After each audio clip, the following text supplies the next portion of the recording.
So I think this was a lot better outcome. Spared the Valiant's life.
Back for a second helping. Gonna take a look and see what's left out here.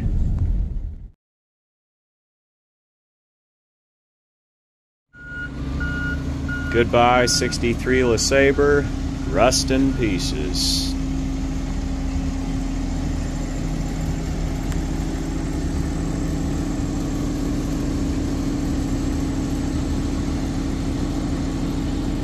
Appreciated everybody's comments on the last video and the tips and things he suggested.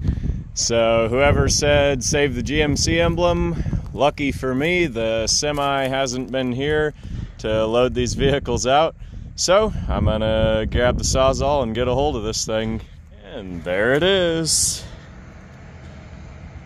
These bigger farm trucks are too long to fit in the crusher, so they've got this one turned up on its side to cut it down.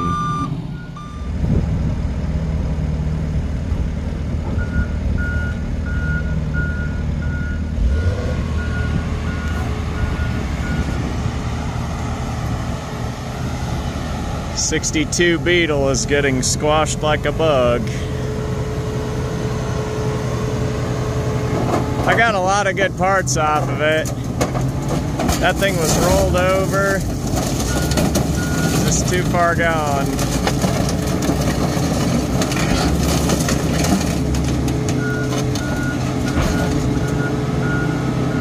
Lot of metal damage and body damage in that thing.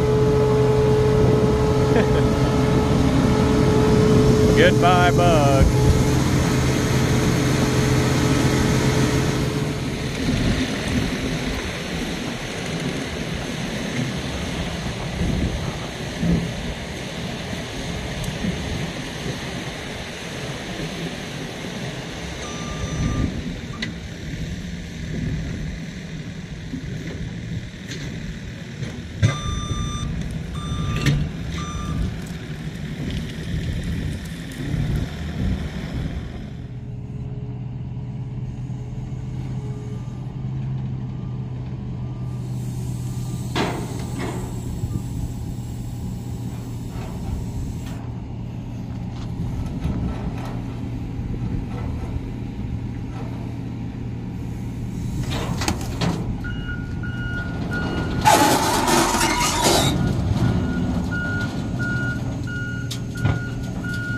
Down she goes.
You guys saw things didn't go exactly like I was expecting yesterday. Had intended to pull some more parts and do a little more than actually ended up getting to do. So the official account of what happened is that when he turned that truck up, I guess some fuel had leaked out of one of the tanks, and so that was actually what was down on the ground and sparked and caught when he ended up cutting that truck with the torch. The reason for that, those longer trucks, they have to get them down to a certain length where they'll fit in that crusher.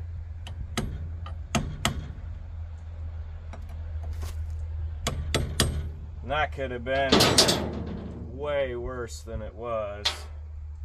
Have all that dry grass out there and all those still unprocessed cars. So another vehicle you guys commented a lot about on that first video was the 61 Oldsmobile 4-door hardtop. Now that car, super neat, rare color. Just the fact that it's a 4-door hardtop was really neat. But that car, the closer you look at that thing, the mice had just completely been all over that car and really just turned it to being a parts car. This particular scrap guy, I really like him because he has kind of his network of people, tractor guys, car guys, truck guys, that he'll get in touch with and call ahead and say, hey, before this farmstead's wiped, is this stuff anything you guys are interested in? And of course my name was on that list. Most of these guys I just meet through farm auctions. Farm auction is a lot more than just a place to buy things.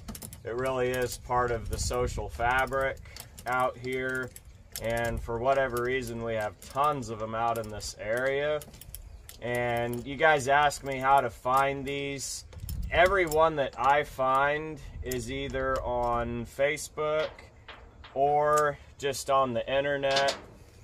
The old days growing up, it seemed like a lot of the older auctioneers, they would just send the paper handbills, so you had to get on their mailing list.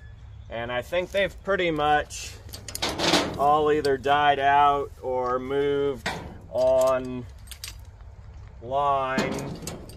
So that being said, there could be others that are active on other social media platforms. I just personally have never gotten on Instagram or X or any of the others because there's only so much time in the day, and Facebook wastes enough of it. I say that, but I usually just try and keep it to business and car stuff, that sort of thing.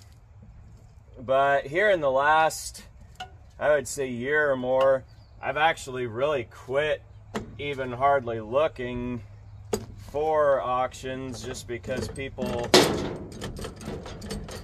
send me so many, knowing that I do this.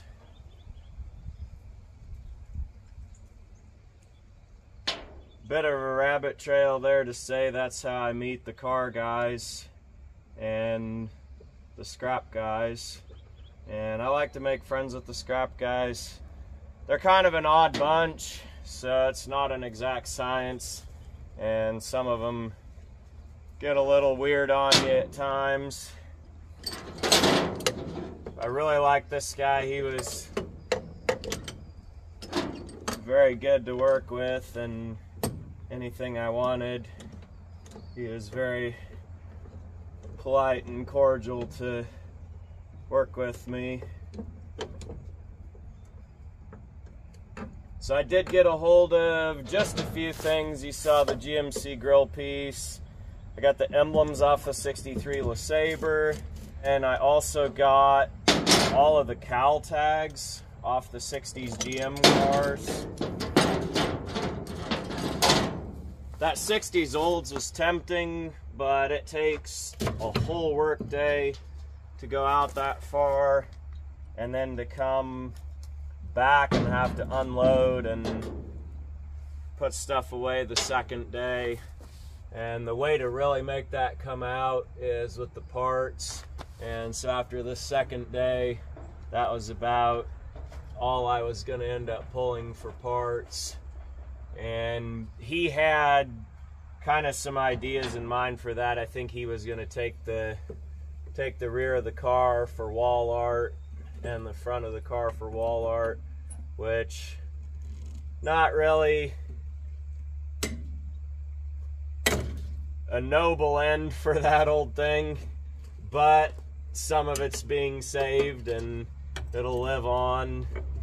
It's just a reality that not every old car gets restored. It takes so much to do one. People will have to realize even a solid, straight, clean old car like that Olds, it just really eats so much in the restoration process when you've got to deal with all that mouse stuff. I mean, anything of the interior has to all come completely apart, and I've heard of guys saying it's just really hard to get them cleaned up and back right again. So it's got to be a pretty special, pretty valuable car. And for whatever reason, 60s Oldsmobiles, as neat as they are, like really nice restored cars, the market just kind of weak on them.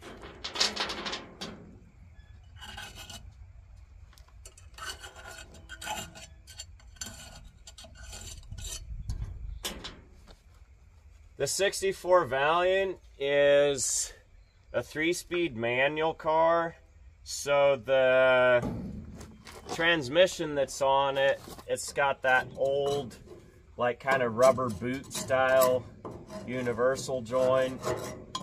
They actually built the hump out of steel, welded it, I believe, with a torch. Probably one of those old school body guys did that. You can tell somebody kind of liked this car. It was their little hot rod. They put the dual carb manifold on it.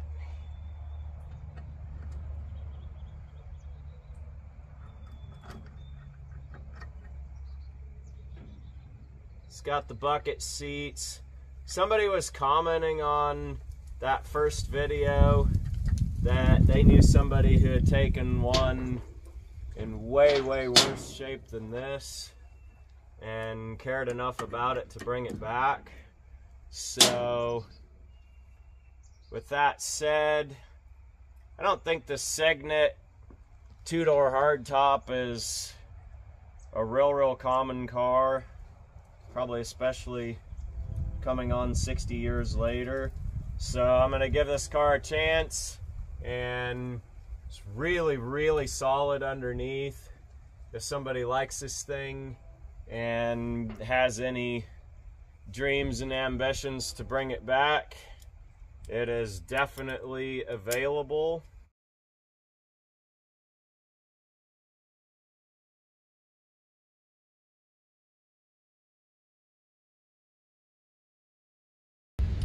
So I actually ended up working a deal with the scrap guy.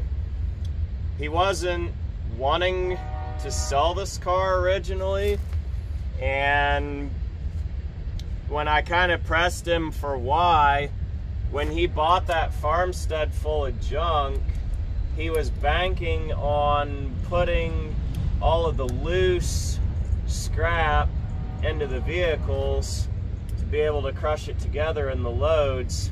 because when they haul those out, they have to haul them in the bundles on the semis. So some of these scrap guys, they have like a high side trailer, and whatever's out there that's junk, it just gets dumped in over the sides. But this case, he had to have it all contained in the bundles. And so originally, he really didn't want to sell this car. And I think he tried to kind of intentionally price me out of it. And so I got this idea. I had that old 2001 Oldsmobile minivan, and I bought that thing this summer, and I had intentions of fixing that thing up and flipping it to be kind of a cheap beater car for somebody. And what ended up happening, I drove it to the shop, and then the next time I went to start that van, it wouldn't start, and the fuel pump was running. Guys were telling me they're pretty sure that probably the crank sensor was out, and it was just the work of doing that, and then you have to put all the other little stuff in it that it needs, and to do what? Sell it for $1,000, and it's just an aggravation to sell cheap cars like that, because you end up giving away a lot of your time and people pick them apart. And it had just a bunch of little other nickel and dime stuff. And so I was like, you know what, rather than get upside down in a bunch of time, I'm just gonna pitch him that van as a straight trade for the Valiant. And it was a good deal for him because he's able to fit a lot more junk, I think, into the van than this Valiant would have held. And the Valiant got saved to be something else for somebody else. That van was really rusty on the bottom also, so you end up get to the point where maybe it's got bad brake line, something rusts through, and it's just not really worth the aggravation. Sell a $1,000 vehicle. Probably the only thing more aggravating would be to try and rent a $600 house. So I think this was a lot better outcome. Spared the Valiant's life. And then I'm not out any cash on the deal. And I also not out any extra storage spots, which I joke there's always room for one more car somewhere, but it does get a little aggravating sometimes to find spots to stash them all.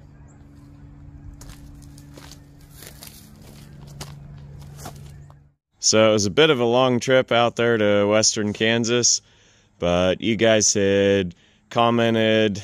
I didn't actually count all the comments, but I think the most suggested vehicle was the Valiant. I think a lot of the value in that car is just in the dual carb manifold and the bucket seats. The car itself, rusty quarters, rusty trunk lid, missing hood, and kind of mousy inside. If somebody wanted something to put a bunch of work into, I guess anything's possible.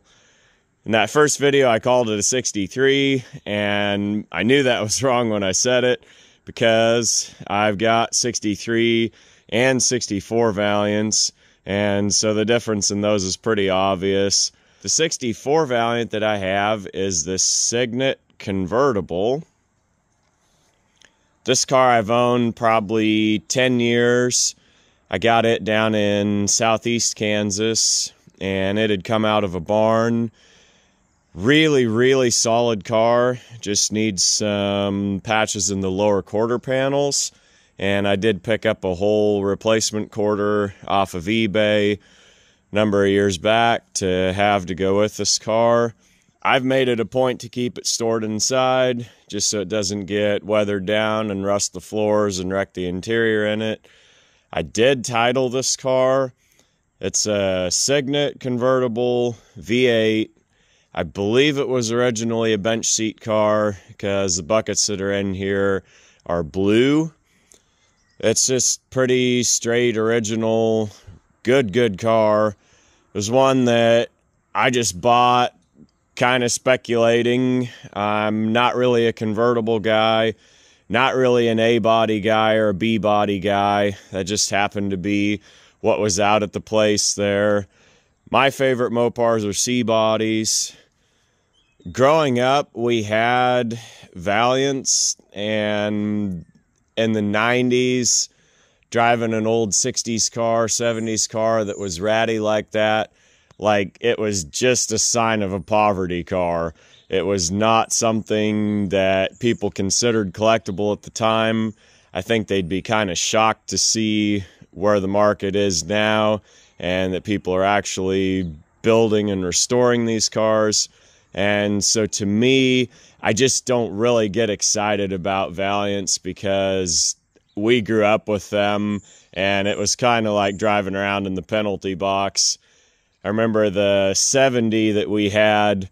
My mom was pretty tolerant and pretty forgiving, but she did not like to be seen in that car.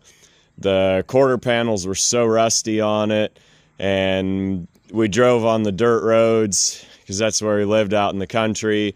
And I remember my dad having to stuff blankets down into the quarters to keep the dust from coming in, and driving around in that old car with the blankets hanging out the quarters.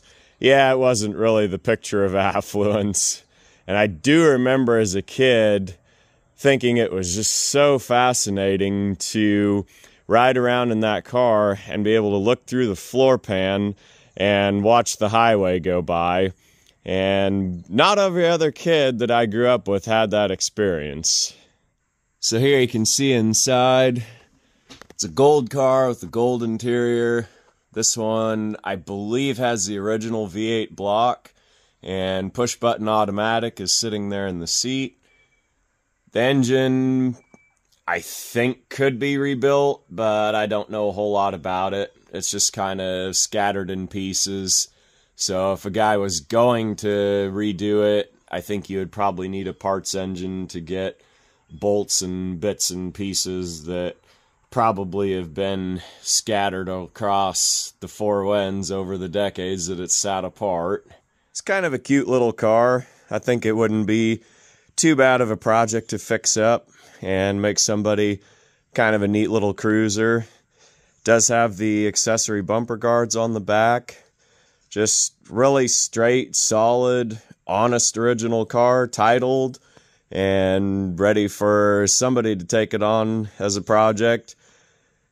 If I was going to build a car of this era and this time, it probably would be a Fairlane or a Falcon.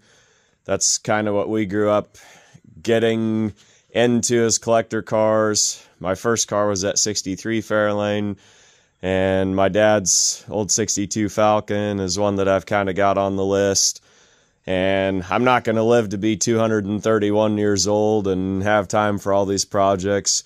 So both of these 64 Valiants are kind of foster vehicles, and I would love to find them a good home with somebody.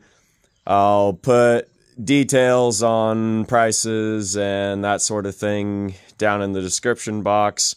And so if anybody's interested in either of these vehicles, just get a hold of me. I have started putting my contact information in. Email's the best way to get a hold of me, and then we can discuss from there. And I've also put down in the video description box now all of our eBay handles, mine, Joe's, and then a friend of mine that's helping me out get stuff put on eBay, listed, kind of speed things up. We just run across so much of this stuff around in this area, central Kansas. It seems to be laying everywhere, and so it's taken more hands than just my own to kind of spin off the remarketing of it once we get it off of the old farmsteads and save it from the crusher, as these particular ones have been.